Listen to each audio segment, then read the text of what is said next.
The state of our union is divided. Joe Biden says he's the president for all Americans, despite demonizing half the country. I guess that's what today's socialists in the Democrat Party call unifying. Let's now bring in the president of the Family Research Council, Tony Perkins. Also have Newsmax analyst, Harvard Law professor emeritus, and author of the new book, The Price of Principle, Why Integrity is Worth the Price on Consequences.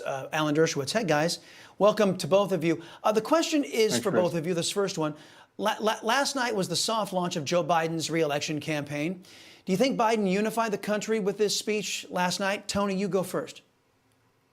Well, the president continues to talk unity, but his actions continue to divide the nation. I'm not sure how you unify a nation over abortion till birth policies and trampling religious freedom. That's a polarizing agenda.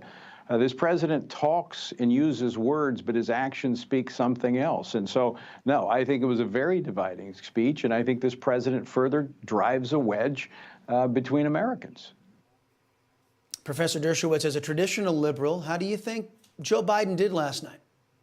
Well, first of all, I tried to watch the reaction to the speech on the major networks. And so I flipped around. I saw a little bit of CNN. I saw a little bit on Fox. And then I tried to watch it on this wonderful channel, which I love, Newsmax. And I couldn't get it because I live in Miami Beach. And they've taken it off the air. And they denied me and all Americans the right to see the Biden speech and hear comments from a wide diversity of point of view. That is censorship, it's un-American, and it's wrong. So I wanted to start with that. I did see the speech, of course. I thought there were two major headlines that one of them hasn't been picked up at all. And that is, the second one is Huckabee Sanders' speech was a direct attack on Donald Trump. She was basically saying he's finished, he's done. We don't want to hear from him anymore. We're the young people. We're taking over the Republican Party. I'm not going to mention him. I'm not going to give any credit to him. It's forget about it. From now on, it's people like me who are going to take over the Republican Party. That's headline number one. Headline number two is Biden did quite well in terms of his delivery. Nobody expected an articulate John Kennedy speech. He stumbled over a few words, but he looked healthy and he looked like he was ready to run. And it was clearly a campaign speech.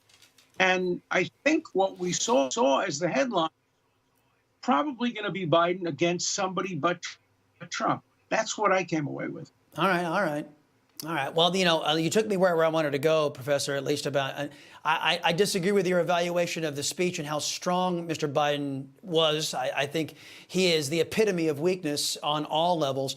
But the House Oversight Committee is finally going to hold Twitter accountable for the censoring of the New York Post's Hunter Biden laptop story. Former executives were grilled today. I want you guys to take a listen to the chairman, Congressman James Comer. Listen.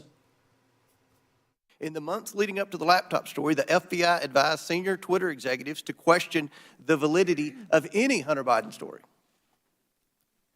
We also know that one of the witnesses before us today participated in an Aspen Institute exercise in September 2020 on a potential hack and dump operation related to Hunter Biden. Mr. Perkins, as the professor noted, Newsmax is currently under this type of censorship. Comment on government's interference in suppressing factual stories on Twitter, then also address the government through Democrat pressure leading to the censoring of conservative news outlets like Newsmax and OANN. That's the real story. And here, Alan and I agree. We go way back, and there's things we do agree on. And one is free speech. And I talked to Chairman Comer last week. One thing I'm encouraged about is the Republicans want to get to the bottom of this and see the collusion, reveal the collusion that took place between government and big tech. Because if, in fact, that occurred, and there's a lot of evidence to suggest that it did, that's a violation of the First Amendment. And we will not have unity until we all have a voice in the process. That's what I love liberals, because conservatives and liberals can have discussions, and as a society, we can reach consensus. But when you have leftists in control, they want to silence. They want to knock off Newsmax because it's a threat to them, because they cannot defend their extreme positions. So if we want to have a united country, the first place Joe Biden can start is back off his administration from trying to get his Department of Justice and others to censor conservatives through their relationship with big tech. See, Look, I and that's couldn't agree exactly where I more. wanted to go, Professor. Well, Professor, before let me just tee that up, because Joe Biden has been absent. He is not putting any pressure on his administration to stop government's abuse using their ideological allies in corporate America to carry out their wishes of censorship. Joe Biden is simply not standing up for the Constitution. Am I wrong?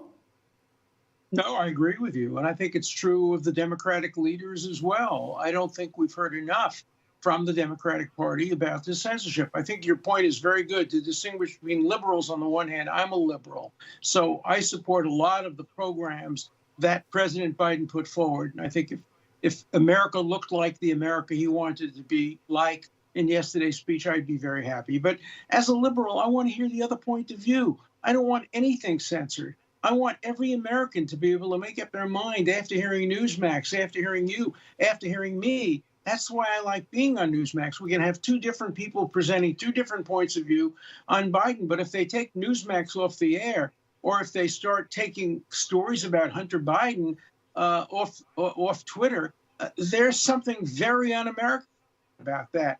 And I think the Democrats have to really come more strongly on this issue, and they have to join together with conservatives and moderates to say the one thing we agree on in America is that the marketplace of ideas must remain vibrant and open to all voices.